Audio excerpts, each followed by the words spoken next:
आज का एक मुद्दा है जो देश में हर मुद्दे के साथ जुड़ जाता है।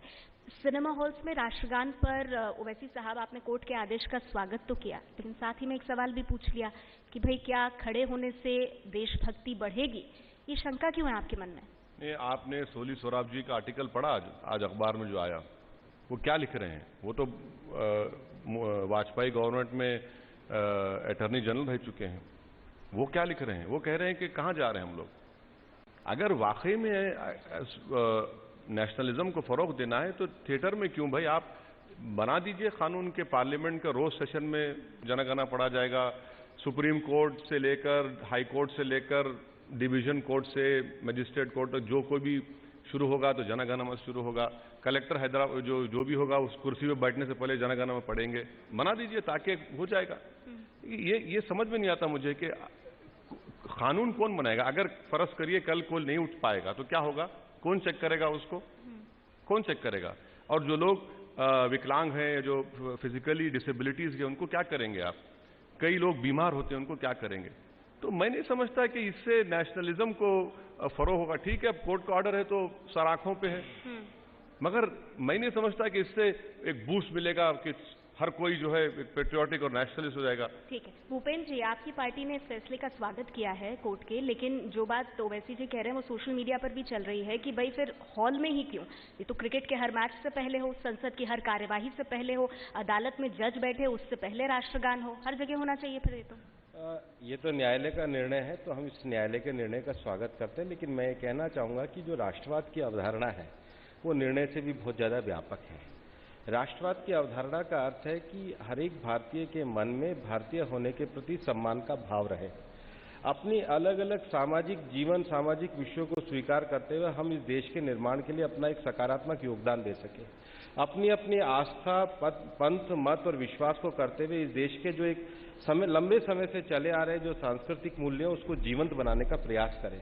हम एक ऐसा समाज बनाने का प्रयास करें जिसमें आर्थिक प्रगति भी हो और सामाजिक न्याय भी हो। हम एक ऐसा समाज बनाने का प्रयास करें जिसमें भौतिक प्रगति भी हो और आध्यात्मिक मूल्य भी हो।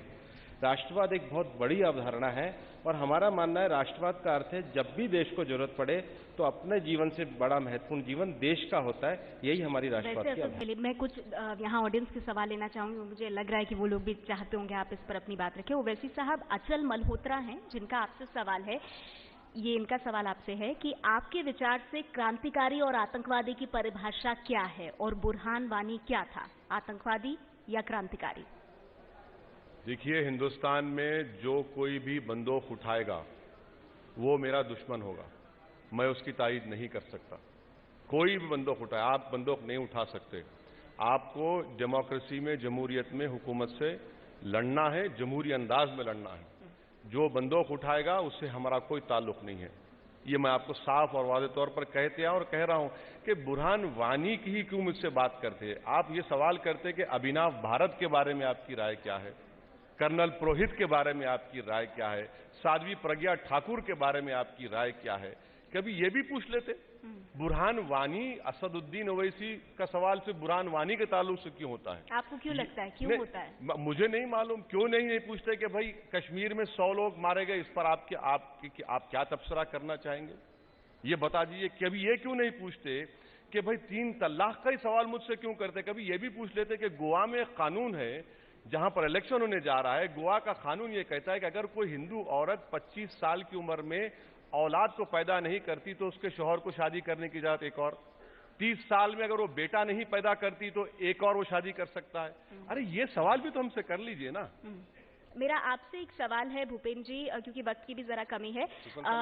ये जो पूरा ट्रिपल तलाक का मामला है, इस पे आरोप आपकी पार्टी पे भी लगता है कि ट्रिपल तलाक एक बहाना है, यूनिफॉर्म सिविल कोड निशाना है।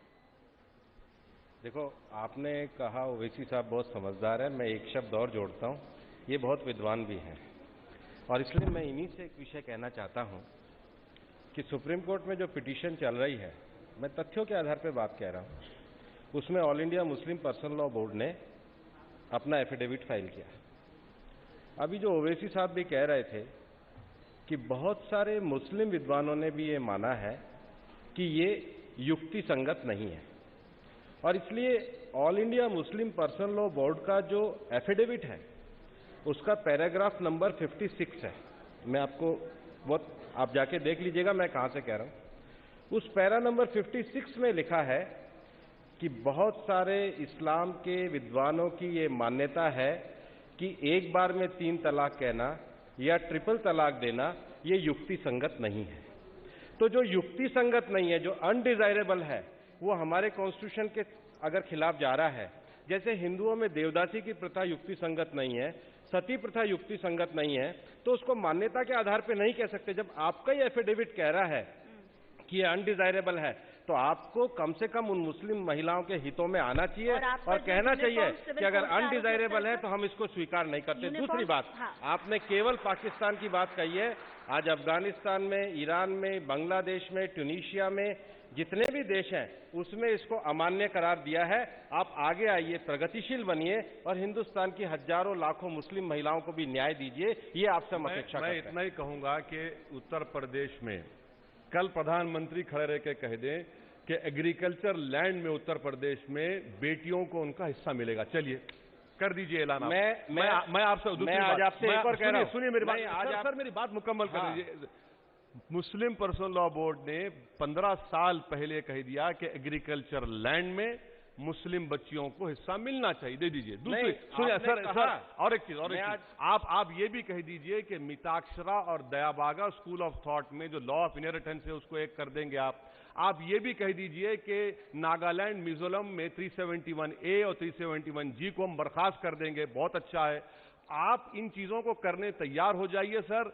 आपको कौन रोक सकता है? अरे आपको खाली काऊ और यूसीसी पर फिक्र है। आप क्यों नहीं नागालैंड मिजोरम को आप कश्मीर में आईपीसी अप्लाई नहीं कर सकते? छोड़ दीजिए, आप सबको छोड़ दीजिए। मैं ना फिर कहना है कि जो अनडिजायरेबल है वो मुस्लिम पर्सनल लॉ बोर्ड के पैरा नंबर 56 में लिखा है। और आप हमें सिखाने से पहले जो शरीयत एक्ट 1935 का है, 37 का जो है, उसमें जो प्रोविजो लिख करके उत्तर प्रदेश में महिलाओं को, कम से कम मुस्लिम महिलाओं को, मुस्लिम लॉ के हिसाब से काश्तकारी में राइट नहीं मिला हुआ है, आप उसको दिलवा दीजिए, अपना कर लीजिए। बाकी का मुस्लिम पर्सनल लॉ बोर्ड ने कह दिया है। नहीं कह दिया, आप कर दीजिए ना, आप कर दीजिए, आप ऐलान कर दीजिए। अब जो भी चीजें संविधान में आज अनडिजायरेबल है, इस देश में सबसे सुप्रीम है तो भारत का संविधान सुप्रीम है। भारत का संविधान सुप्रीम है, भारत का संविधान सुप्रीम है तो कल्चरल राइट्स भी फंडामेंटल राइट है।